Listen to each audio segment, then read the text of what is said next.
இன்றைக்கி நம்ம fluffy egg omelette எப்படி பண்ணுறதுன்னு பார்க்கலாம். அதுக்கு இன்றைக்கி நான் 2 முட்டை எடுத்திருக்கேன்.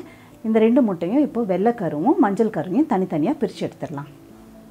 இந்த மாதிரி வெள்ளைக்கருவையும் மஞ்சள் கருவையும் தனித்தனியாக பிரித்ததுக்கப்புறமா இப்போ எக் ஒயிட்டை நல்லா நுரைக்கிற அளவுக்கு நம்ம பீட் பண்ணி எடுத்துக்கலாம்.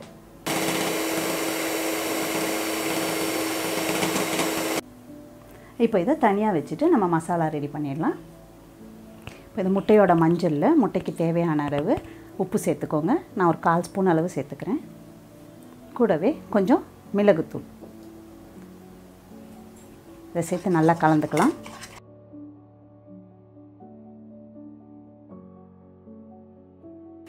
இந்த மாதிரி நல்லா கலந்துட்டு நம்ம பீட் பண்ணி வச்சுருக்க வெல்லை கூட இப்போ இதை சேர்த்துடலாம்.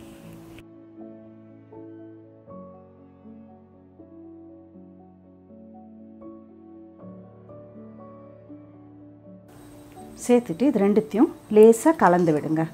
ரொம்ப பீட் பண்ண வேண்டாம், அப்படியே ஃபோல்ட் பண்ணி விடுங்க.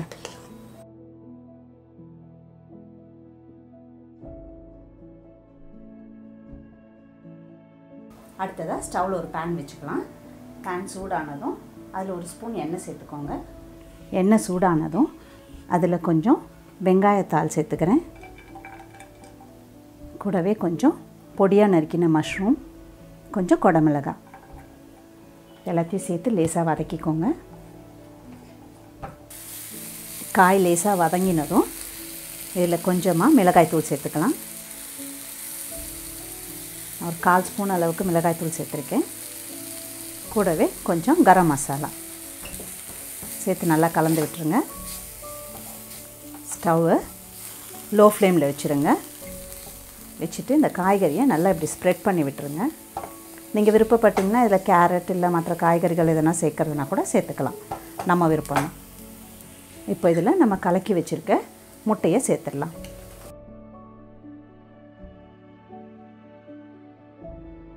இந்த மாதிரி முட்டையை நல்லா ஸ்ப்ரெட் பண்ணி விட்டுட்டு லோ ஃப்ளேம்லேயே வச்சு நம்ம வேக வைக்க போகிறோம்.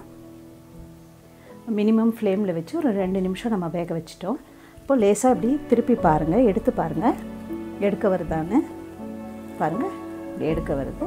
இப்போ பொறுமையாக இதை எடுத்து திருப்பி போட்டுடலாம். திருப்பி போட்டு ஒரு 1 நிமிஷம் வச்சோம்னா போதும்.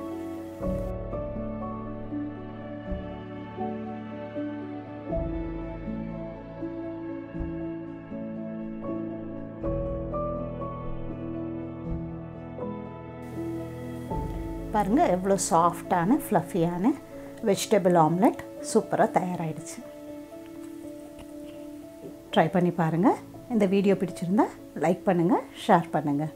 இது வரைக்கும் நம்ம சேனலை சப்ஸ்கிரைப் பண்ணாதவங்க சப்ஸ்கிரைப் பண்ணி கூடவே பெல் ஐக்கானையும் கிளிக் பண்ணிவிடுங்க. சிம்பிளாக சமைங்க, சுவையாக சாப்பிடுங்க.